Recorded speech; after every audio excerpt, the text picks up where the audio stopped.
Hello, আসসালামু আলাইকুম রহমতুল্লাহি বারকাতু। আমি রুবেল ব্লগ ভিডিওতে রয়েছি। আপনাদের আজকে দেখাবো কৃষক বাদাম উৎপাদন কিভাবে করে, আর এই বাদাম কিভাবে উঠাচ্ছে এবং সব কিছু আপনাদের দেখানোর চেষ্টা করব। আপনারা সবাই সাথে থাকবেন। চলে আসলাম আমরা কৃষি জমিতে, যেখানে বাদাম লাগানো হয়েছে। আপনাদেরকে দেখানোর চেষ্টা করব পুরোটা ভিডিও। আর এদিকে অনেক প্রচণ্ড পরিমাণ বাদামের আবাদ হয়। এটা আপনার বগুড়া জেলা এবং নওগাঁ জেলার মাঝখানে, হ্যাঁ, দুই জেলার মধ্যে আছে। তো আপনাদেরকে দেখাবো এখান থেকে বাদামের গাছগুলো উঠে নিয়ে যেয়ে এখানে পুকুরের মধ্যে বাদামগুলো এরকমভাবে ধোয়া হচ্ছে, দেখতে পাচ্ছেন।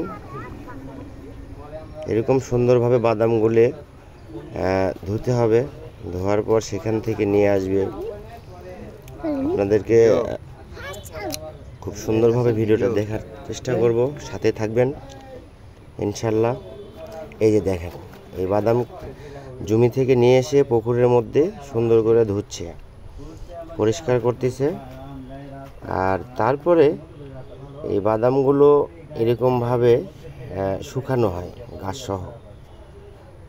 শুকানোর পরে আপনাদেরকে সব কিছু দেখাবো। বাদাম কাটেনি কে? এই যে দেখেন যে আসলে বাদা বাদা বাদাম ধরেছে। তারপরে এগুলো বাদাম কাটতে হবে।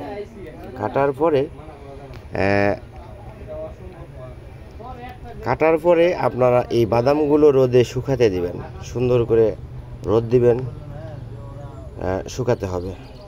ঠিক আছে, আমি রুবেল। আমার ভিডিও যদি ভালো লাগে অবশ্যই আপনারা লাইক কমেন্ট শেয়ার করবেন। আসসালামু আলাইকুম, ভালো থাকবেন, আল্লাহ হাফেজ।